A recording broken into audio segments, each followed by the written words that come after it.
But Yeah. let me start you off on the deep end when it comes to All a right. witch hunt. All right. I want to ask you, because your tweet sort of triggered the entire William Dalrymple witch hunt on Twitter as well. Right. How does it feel? How does it feel to be the I beginning mean, of it? I feel like we have an ill-starred relationship. Like every time I reach out to Willie, something bad happens. In this particular instance, I really, like, I thought, I was worried that he wouldn't take any kind of stand, and I felt it was important to say something. Like let me say it once, like it was not my intention that Bloomsbury act one way or the other way or whatever. And I fully legitimately think that it is right to criticize the point of at which they'd come to, and could they still have done what they did. So all of that is up for debate. But yeah, I wanted to, like, we also have the right to protest. Bloomsbury is an imprint. It's a mark of quality, of standards, and it represents a whole lot of people who've worked very hard to make that name mean something. And if suddenly that name is being debased, or it's being used in a way that it would never be used here or in America or in England, or, to publish a kind of writing that is firstly dubious in its political connections, dubious in its conclusions, dubious in its quality. I mean, we all have the right to object too. Some people who object are just bystanders. Some people are influential writers. But I was sort of like, I was congratulating him for speaking out. And of course, like it, but that was the sort of right-wing gang playing mischief. I think they were trying to use that to sort of to go after him. And yeah, so I felt terrible about it. Right. I mean, I don't know about feeling terrible, because it's sort of become the kind of a situation where, even if, and I can speak from the very limited experience I have, no matter what I say on my philosophy YouTube channel, say I'm referring to Freud, right? Freud has nothing to do with this entire debate. Yeah. People are going to come after me still. Yeah. To tell me how shipping the white man. Right. Why don't you talk about what is in the Gita? And I have all due respect for that. But think about what you're saying. It's not the same territory. We are speaking on different planes here, right? But it's gotten to the point where my channel grew massively over the last couple of months. And I think the reason why it did is because people are intellectually hungry.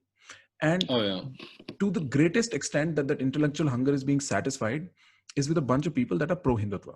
And for that reason, the satiation happens through that. And therefore, there is some sort of a wildfire happening on that end. And at a certain point, I was like, you know what?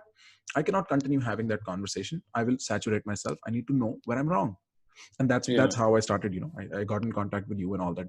So with this book, because again, as an outsider, as somebody who's not, wired into the system, I hear stuff about that the book is, they made it into a freedom of speech expression. The fact that, the book's allowed to be published, this is one of the narratives, the many narratives that exist, and journalists have resigned to it, intellectuals have resigned to the fact that every aspect has many narratives, and so we can pick whatever narrative we want to support.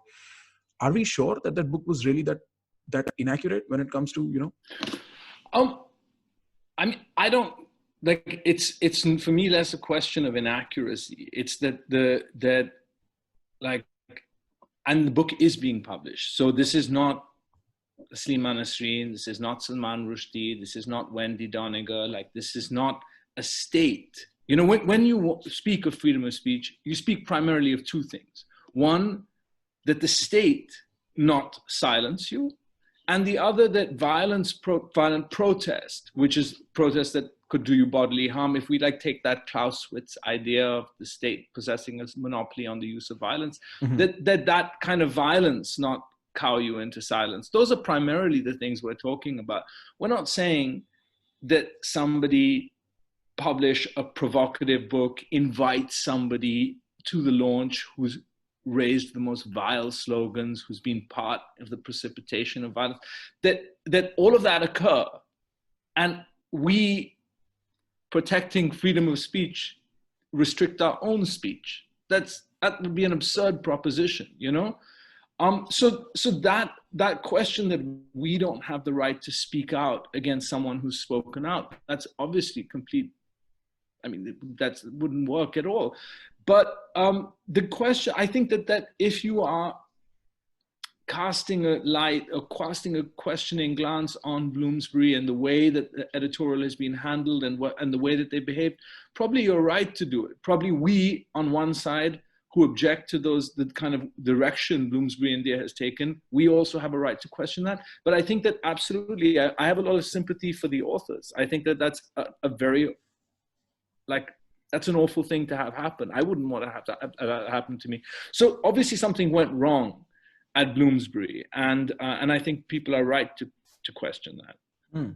It is also very suspicious that, you know, the way the entire series of events went down was very atypical. You know, first it's getting published, all these people are being invited, suddenly there's a furor, and then suddenly Bloomsbury like, you know what, we can't do this anymore. And then the book gets so much publicity, it's a bestseller even before it comes out of the market.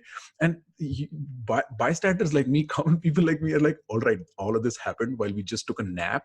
Like this was like a 6-hour duration before all of this went down.